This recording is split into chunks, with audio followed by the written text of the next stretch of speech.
Halina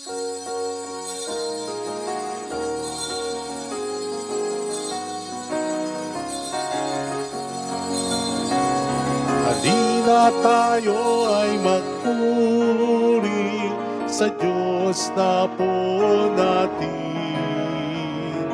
Kunin gitara at ito'y tugtugin, awitan siya ng himig. Lapitan siya't dakilain, atin siyang sambahin. Ang buwan dumalaw sa atin upang tayo'y tubusin, upang tayo'y tubusin. Sa ngalan ng Ama at ng Anak at ng Espiritu Santo, Amen. sumainyo ang Panginoon. At sumaiyo rin. Upang tayo maging marapat sa banal na misang ito, magsisimula po tayo para sa ating mga kasalanan at pagkukulang. Tayo pong lahat, inaamin ko sa makapangyarihang Diyos At sa inyo mga kapatid, nalubha ako nagkasala sa isip, sa salita at sa gawa, at sa aking pagkukulang. Kaya isinasamo ko sa mahal na Birheng Maria, sa lahat ng mga anghel at mga banal, at sa inyo mga kapatid, na ako'y panalangin sa Panginoong ating Diyos. Kaawaan tayo na mapagmahal na Diyos, patawarin sa ating mga sala at patnubayan hanggang sa buhay na walang hanggan. Amen. Panginoon, kaawaan mo kami. Panginoon, kaawaan mo kami. Kristo, kaawaan mo kami. Kristo, kaawaan mo kami. Panginoon, kaawaan mo kami. Panginoon, kaawaan mo kami. Yumuko tayo, maaring ibulong sa Panginoon ang ating intensyon. Dasal natin ang mga tumutulong sa ating simbahan, ang mga may sakit at ang mga nag-aalaga sa kanila, ang mga nagpapamisa, mga kasama nating nagsisimba. Manalangin tayo. Ama naming makapangyarihan, ang iyong paglingap ay di nagkukulang sa iyong pagsubaybay sa tanan. Iniling naming iyong pawiin ang tanang makapipinsala sa amin at yunawang panatilihin ang pakikinabangan naming walang maliw. Sa pamamagitan ni Jesucristo, kasama ng Espiritu Santo, magpa sa walang hanggan. Amen. Ang salita ng Diyos mula sa ikalawang sulat ni Apostol San Pedro. Mga pinakamamahal, samantalang hinihintay ninyo ang araw ng Diyos, magsikap kayong mabuti upang madali ang pagdating ng araw na iyon. Araw ng pagkatupok ng kalangitan at pagkatunaw sa matinding init ng mga bagay na naroon. Ngunit ayon sa pangako ng Diyos, naghihintay tayo ng mga bagong langit at ng bagong lupa na pinaghaharian ng katarungan. Kaya nga, mga minamahal, samantalang kayo naghihintay, sikapin niyong mamuhay na payapa, walang dungis at kapintasan. Alalahanin ninyong kaya nagtitimpi ang Panginoon ay upang bigyan kayo ng pagkakataong maligtas. Ngayon ito'y alam na ninyo, mga kapatid, dapat kayong mag-ingat upang huwag kayong mailigaw ng mga taong walang matuwid na patakaran. Sa gayon, hindi kayo matitinag sa inyong mabuting kalagayan. Ayon sa kagandahang loob ng Diyos, magpapatuloy kayo sa paglago sa kabutihan at sa pagkakakilala sa ating Panginoon at tagapagligtas na si Jesucristo. Sa Kanya ang kapurihan, ngayon at magpakailanman. Amen. Ang salita ng Diyos. Salamat sa Diyos. Poon aming kang tahanan noon, ngayon at kailanman. Poon amin kang tahanan noon, ngayon at kailanman. Wala pa ang mga bundok, hindi mo pa nilalalang. Hindi mo pa nililikha itong buong daigdigan. Ikaw noon ay Diyos na, pagkat ika'y walang hanggan. Poon amin kang tahanan noon, ngayon at kailanman. Yaong taong nilikha mo'y bumalik sa alabok, sa lupa ay nagbabalik kapag iyo'y inuutos. Ang 1,000 mga taon ay parabang isang araw. Sa mata mo, Panginoon, isang kisap mata lamang. Isang saglit sa magdamag na ito ay dumaraan. Poon amin kang tahanan, noon, ngayon, at kailanman. Buhay nami umaabot ng 70 taong singkad. Minsan na may umaabot sa 80 kung malakas. Yaong buong buhay namin sakbibi ng dusa't hirap, pumapanaw pagkatapos dito sa sangmaliwanag. Poon amin kang tahanan, noon, ngayon, at kailanman. Kung umagay ipadama yaong wagas mong pag-ibig, at sa buong buhay nami may galak ang aming awit. Ipakita sa lingkod mo ang dakila mong gawain, at sa sunod naming lahi, ipadama ay gayon din. Poon amin kang tahanan, noon, ngayon, at kailanman.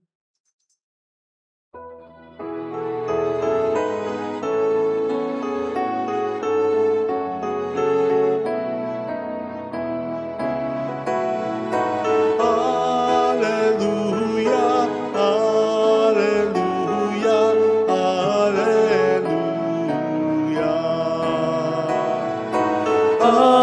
Hallelujah, hallelujah, hallelujah.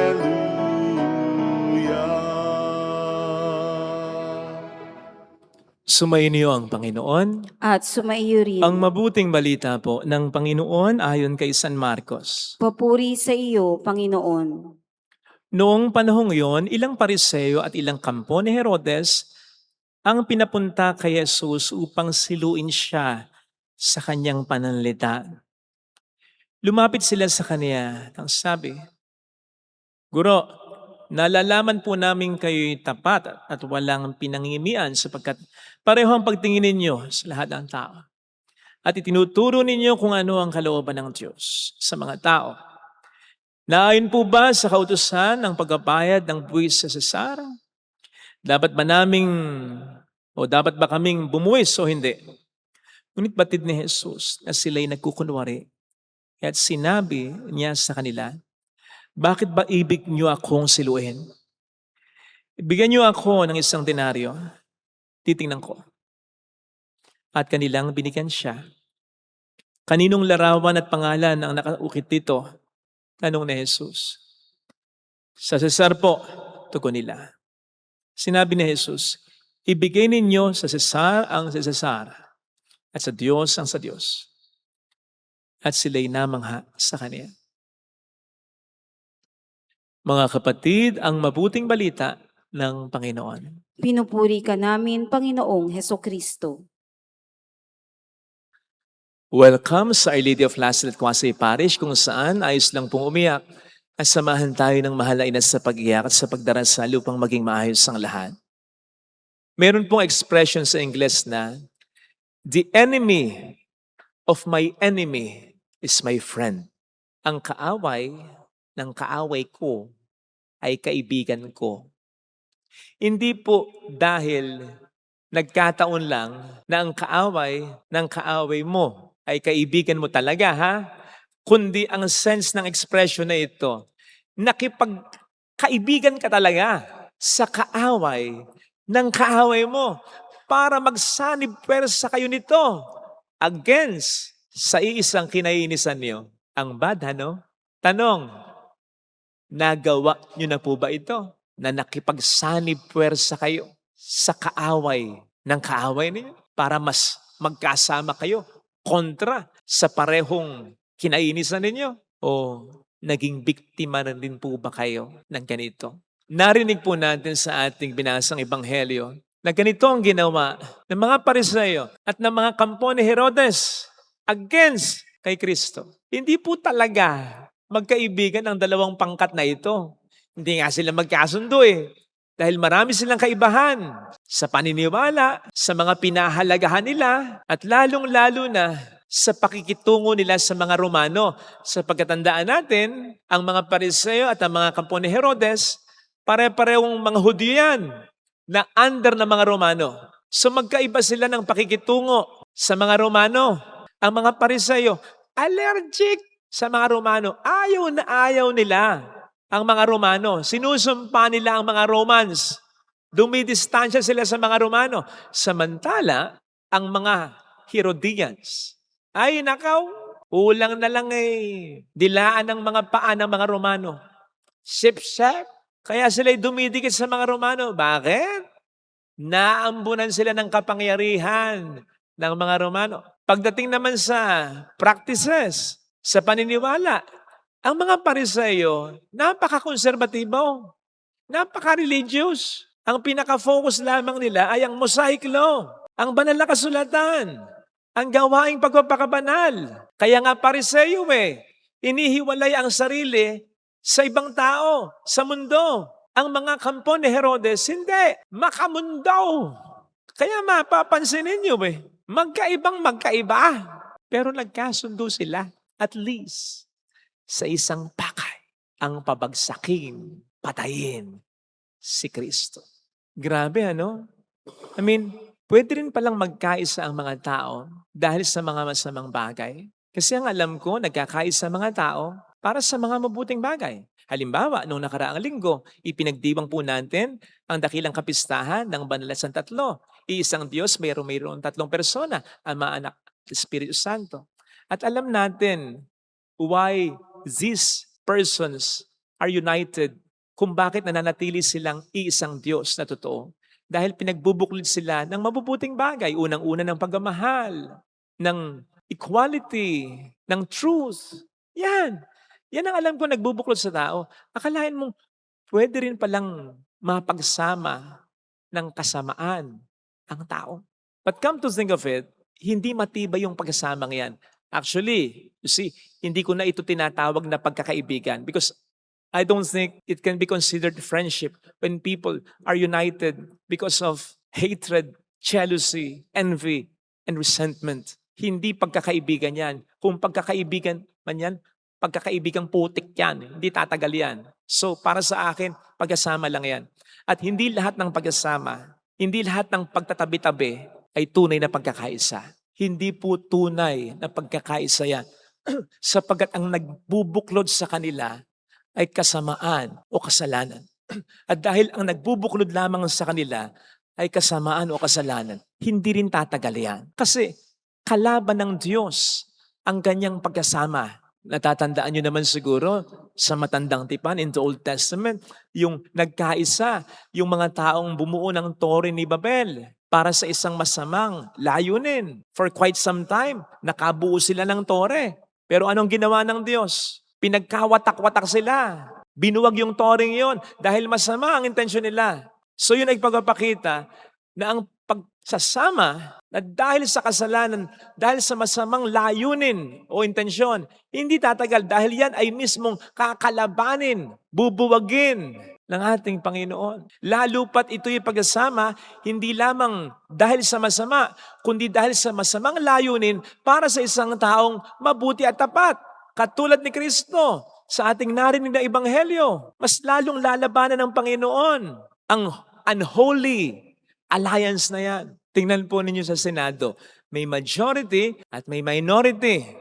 Tingnan po ninyo kung paano mag-unfold yan sa history. Malalaman mo kung ano ang talagang holy alliance dyan. Malalaman mo kung ano talaga ang unholy alliance dyan. Yung pagsasama na pagkasama lang kasi walang mas mabuting hangarin. Yung pagkasama dahil sa mga personal na interest lang, dahil sa talagang pamumulitika lang. O yung pagkasama na para sa intensyon talaga ng mas nakararami at ng taong bayan. Makikita natin kung paano mag-unfold sa kasaysayan yan. Makikita mo kung paano mabubuwag at mabubuwag yan.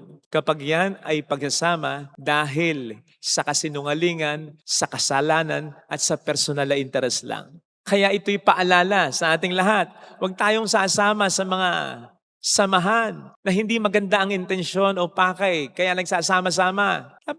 Sapagkat hindi tayo tatagal. In as much as kapag ganyan ang samahan na kinabibilangan natin, parang ang Panginoon na rin ang kinakalaban natin. Lalo pat ang gusto nating biktimahin ay tao namang mabait, tapat at masunurin. Besides, pwede pang mas dumami ang kaaway mo dahil yung kakampi mo ngayon dahil sa masamang layunin ninyong pareho can eventually turn against you. Hindi mo mapagkakatiwalaan yan kasi kayo nabubuklod ng samahan na yan dahil lamang sa kasalanan. Samantala, ito naman din ay paalala na nagbibigay ng encouragement sa mga taong pinagkakaisahan ng marami dahil sa paggawa ng mabuti, dahil sa pagsasabi ng totoo. Huwag po kayong mag-alala sapagkat unang-una, kahit marami ang ayaw sa inyo, walang mali sa inyo. Lalo pat yung maraming ayaw sa inyo ay nagkakaisa lamang dahil sila'y nasasaktan, tinatamaan, nasasaling ng kabutihan at tamang ginagawa ninyo. Wala po sa inyo ang mali kundi nasa sa kanila. Hindi ibig sabihin marami ang ayaw sa atin ay mali na tayo. Kung tayo nasa tama, kung tayo nasa totoo, kung mabuti naman ang ating ginagawa, wala sa atin ang mali. Nasa sa mga taong nagkakaisa para pagbagsakin tayo, para pagbagsakin ka. Yun lang magsama-sama sila para atakihin ka. Maling-mali na. So there's nothing wrong with you. Malaki ang pagkakamali nila. Mali sila sapagkat nagkakamali sila ng kinakalaban. Kinakailangan lamang talaga nilang magsanib pwersa. Dahil alam nila sa sarili nila, mahirap kalabanin ang kabutihan, mahirap kalabanin ang katotohanan at ang magandang katwiran. Lalo pat ang katotohanan at ang magandang katwiran at ang kabutihan ay kinakampihan ng puong may kapal. Kaya kahit dumami at dumami pa ang mga taong nagkakaisa para pabagsakin ka, para siraan ka, para pulaan ka, para pintasan ka, tuloy mo lang ang ginagawa mo. Chill lang. Siyempre mag-ingat ka rin naman, lalong-lalo na kung mayroong mga masamang loob sa mga against sa iyo na yan. Pero huwag kang mag-alala dahil kung talagang ikaw ay tulad ni Kristo sa Ebanghelyo na pinagkakaisahan lamang dahil sa mabuting ginagawa mo, ang Diyos ang bahala sa iyo. Siya rin ang bahala sa mga taong peke ang pagkakaisa laban sa iyo. Siya mismo ang parabagang magsasabi sa iyo, kaibigan mo ko at kaaway ako ng mga taong umaaway sa iyo. Lakasan mo ang loob mo at kabahan na ang mga taong nagsasama-sama para pabagsakin ka. Ito sana ang hiling nating biyaya sa ating banal na misa. Ilagay natin ang ating kanang kamay sa tapat ng ating puso.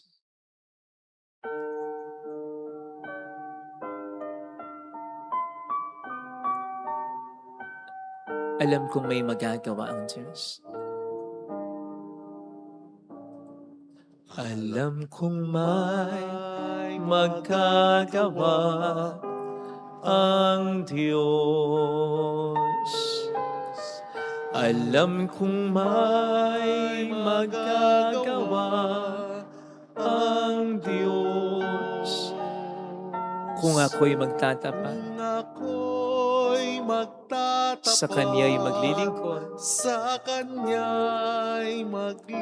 alam kong may magagawa ang Diyos.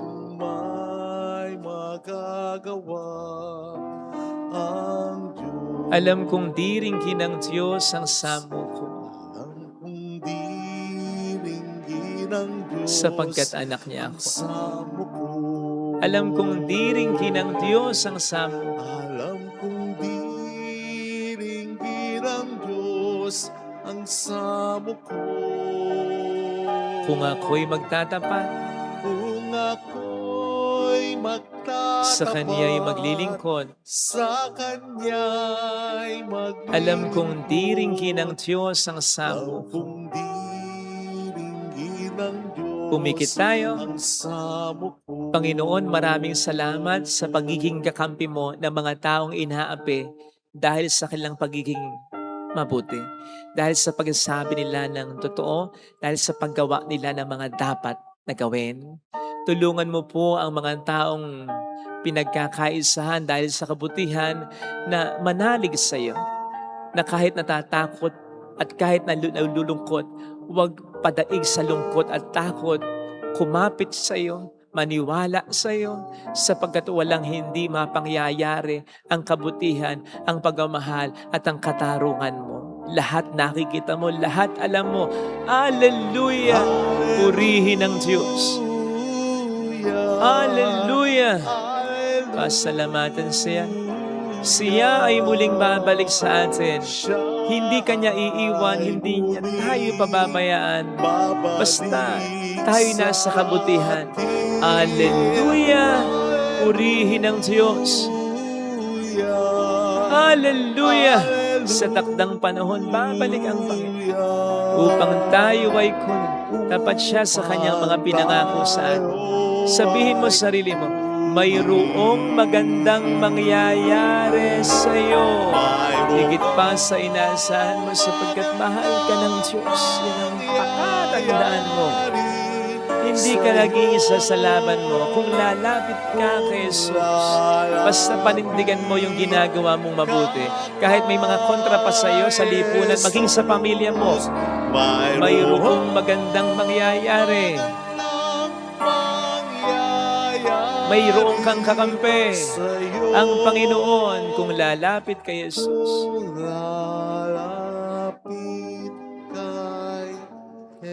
Papuri sa Ama at sa Anak sa Espiritu Santo. Kaparan sa unang-una, ngayon magpakailanman at magpa sa walang hanggan. Amen. Pag-aalay.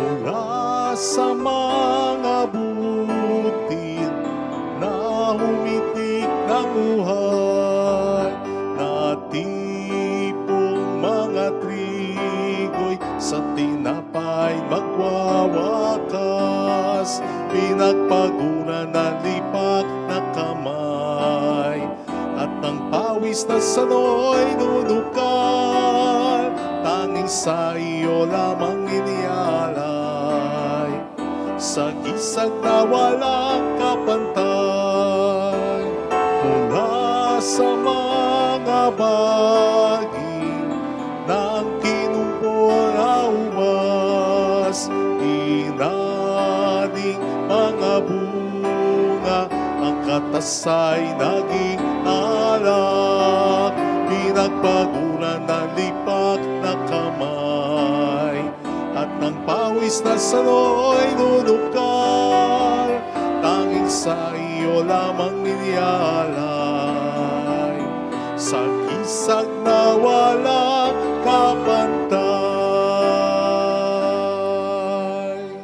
Manalangin tayo, pang ating handog ay maging kalugod-lugod sa Diyos samang makapangyarihan. Tanggapin nawa ng Panginoon itong paghahain sa iyong mga kamay sa kapurihan niya at karangalan sa ating kapakinabangan at sa buong sambayanan niyang banal. Ama naming lumikha, sa iyong katapatan kami nagtitiwala. Ngayong ang mga alay ay aming inihahanda at inihahain dito sa banal mong dambana. Sa kagandahang loob mong sa aming dumadalisay, kami naway makaganap ng may malinis na kalooban sa paglilingkod namin sa banal na pagdiriwang sa pamamagitan ni Jesucristo, kasama ng Espiritu Santo magpa sa walang hanggan. Amen. Sumainyo ang Panginoon. At sumaiyo rin, Itaas sa Diyos ang inyong puso at diwa. itinaas na namin sa Panginoon. Pasalamatan ng ating Panginoong Diyos. Marapat na siya ay pasalamatan. Ama naming makapangyarihan, tunay ngang marapat na ikaw ay aming pasalamatan. Sa iyong kagandahang loob kami iyong ibinukod upang iyong maitampok sa kadakilaan mong lubos. Kahit na ikaw ay aming tinalikdan dahil sa aming pagkasalawahan, gumawa ka pa rin ng magandang paraang may manguna sa amin para ikaw ay balikan.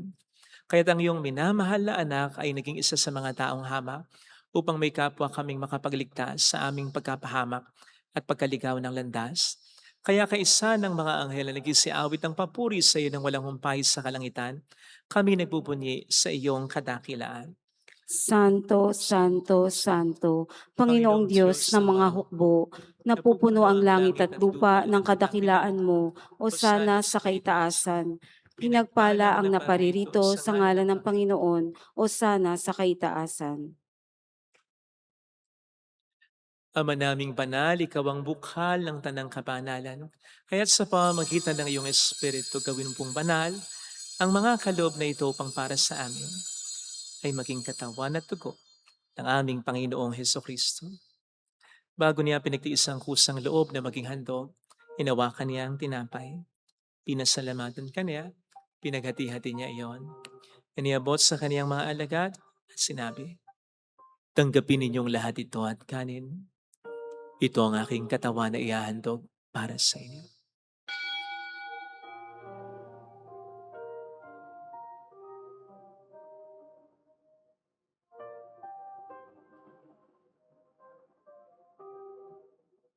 Gayun din naman nang matapos ang hapunan, nawa kaniyang kalis, muli kaniyang pinasalamatan. Iniabot niya ang kalis sa kaniyang mga alagad at sinabi, tanggapin ninyong lahat ito at inumin. Ito ang kalis ng aking dugo ng bago at walang hanggang tipan. Ang aking dugo na ibubuhos para sa inyo at para sa lahat. Sa ikapagkapatawad ng mga kasalanan, gawin niyo ito sa pag-alala sa akin.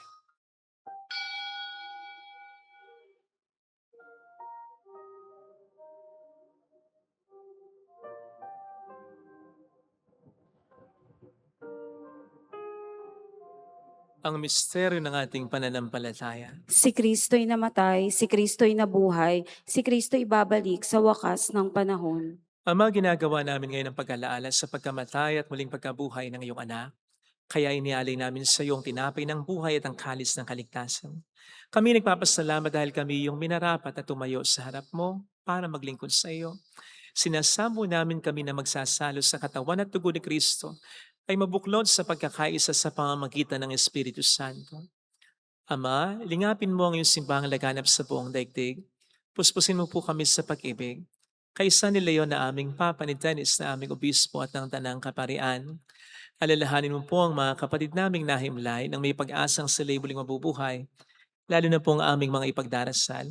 Saglit nating alalahan at ipagdasal ang ating mga mahal na yumao.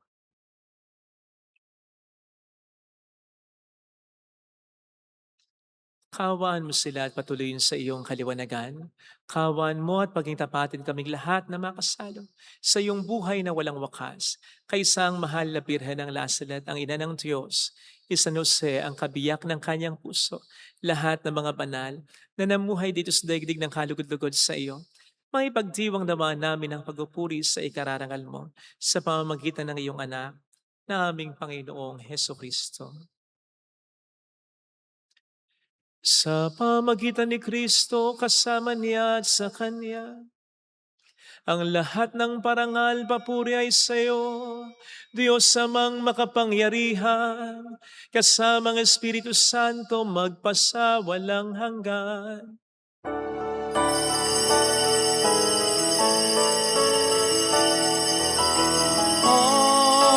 Amen. Amen. Amen. Tumawag tayo sa ating Ama.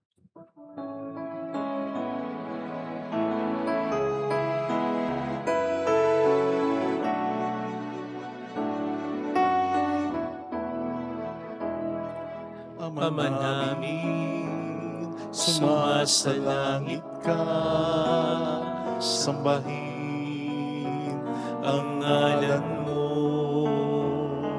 mapasamin ang kaharian mo, sundin ang loob mo dito sa lupa para nang sa langit.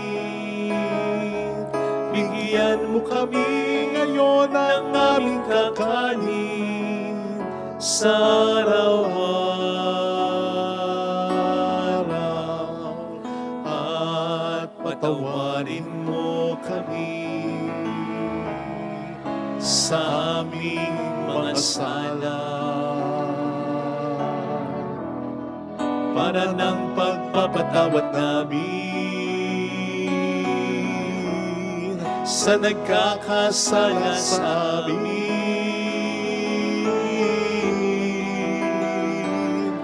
At huwag mo kaming ipahintulot sa tukso, at iadya mo kami sa lahat ng masama.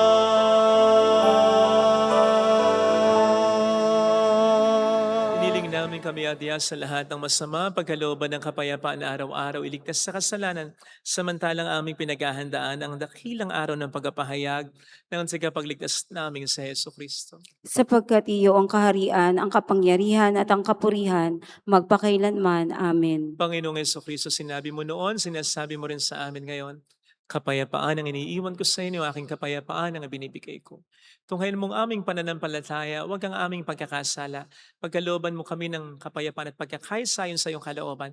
Kasama ang Espiritu Santo magpasa walang hanggan. Amen. Ang kapayapaan ng Panginoon ay sumainyo nawang lahat. At sumaiyo rin. Magbigayan tayo ng kapayapaan sa isa't isa. Kapayapaan po. Kordero ng Diyos na nag-aalis ng mga kasalanan ng sanlibutan, maawa ka sa amin. Kordero ng Diyos na nag-aalis ng mga kasalanan ng sanlibutan, maawa ka sa amin. Kordero ng Diyos na nag-aalis ng mga kasalanan ng sanlibutan, ipagkaloob mo sa amin ang kapayapaan.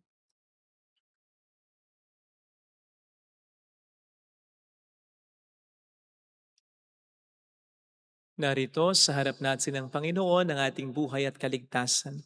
Mga palad tayong inaanyayahan. Panginoon, hindi ako karapat-dapat na magpatuloy sa iyo, ngunit sa isang salita mo lamang ay gagaling na ako.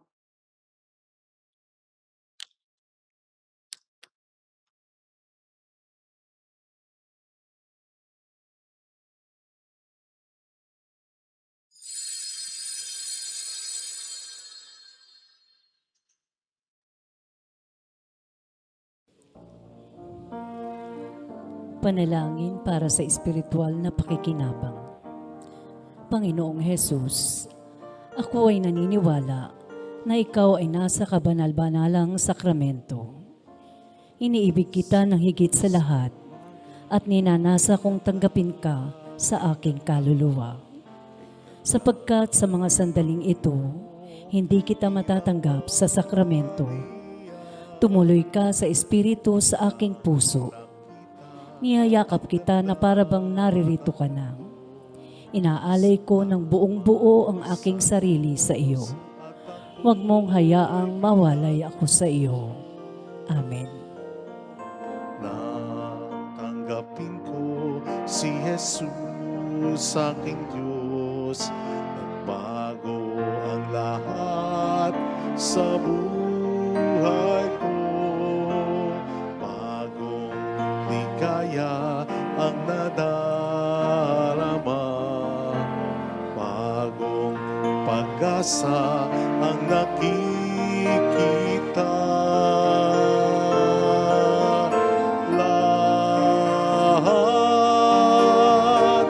Lahat ay aking ibibigay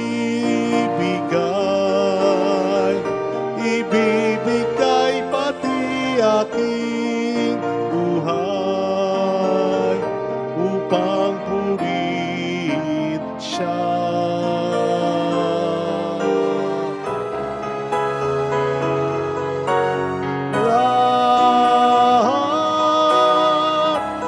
Lahat ay aking ibibigay pati aking buhay upang purihin siya. Upang purihin siya.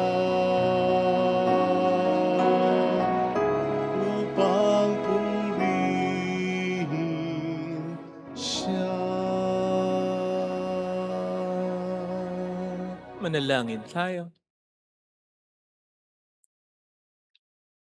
Ama naming mapagmahal, kaming iyong pinapakinabang sa iyong katawan at dugo ay iyong kaawaan upang ang aming pinagsaluhan ay magdulot ng aming pakikilahok sa iyong buhay na hindi matatapos. Hiniling namin ito sa pamamagitan ng Heso Kristo. Kasama ng Espiritu Santo magpas sa walang hanggan. Amen. Holy God, Holy Mighty One, Holy Immortal One. Have mercy on us and on the whole world. Holy God, Holy Mighty One, Holy Immortal One. Have mercy on us and on the whole world. Holy God, Holy Mighty One, Holy Immortal One. Have mercy on us and on the whole world. Jesus, King of Mercy. We trust in you. Alalahanin, Alalahanin, o mahal na Birhen ng Lasalet, ina ng pag-asa. Ikaw ang nagpaalala sa aming magbalik loob sa Ama. Ito ang nagpapatunay na ang kagandahang loob mo'y nananatiling busilak. Sa pag-aaruga mo sa amin, tungkulin mo'y tinupad. Sa paanan ni Kristo'y itinuring mo kaming mga tunay mong anak, kaya ninais mong ni Isa'y huwag mapahamak. Maging sa iyong walang tigil na pananalangin, pati luhay pumatak. Huwag namang mawala ng saysay ang iyong paghihirap. Hiling nawa namin sa iyo, o aming inang liyag, na matapos ang pakikibaka namin sa mundong ito at sa pananatili naming tapat kay Kristo, sa kapurihan mo'y makibahagi kaming ganap, upang kung nasaan ka ngayon ay maparoon din kaming lahat at ang kaganapan ng kalwalhatian ng Diyos ang may tuluyang matupad siya nawa. Mahal na Birhen ng Lasalet, tagapagkasundo ng mga makasalanan. Ipanalangin mong walang patid kaming mga dumudulog sa iyo. Maraming po salamat sa inyong pakikisa sa mga tulong na binibigay po ninyo na nagiging dahilan para marami po tayong matulungan. Salamat po sa iyong tiwala. Ang Panginoon na po ang bahalang magsukli sa inyong mga kabutihang loob. At yan po ang lagi naming dasal dito. Salamat po. Sumainyo ang Panginoon. At sumaiyo rin. Pagpalain kayo kasama ang ating pamilya na mapagmahal na Diyos, ng Ama at ng Anak, ng Espiritu Santo. Amen. Mayo tayo sa pag-ibig ni Kristo. Salamat sa Salamat Diyos. din po.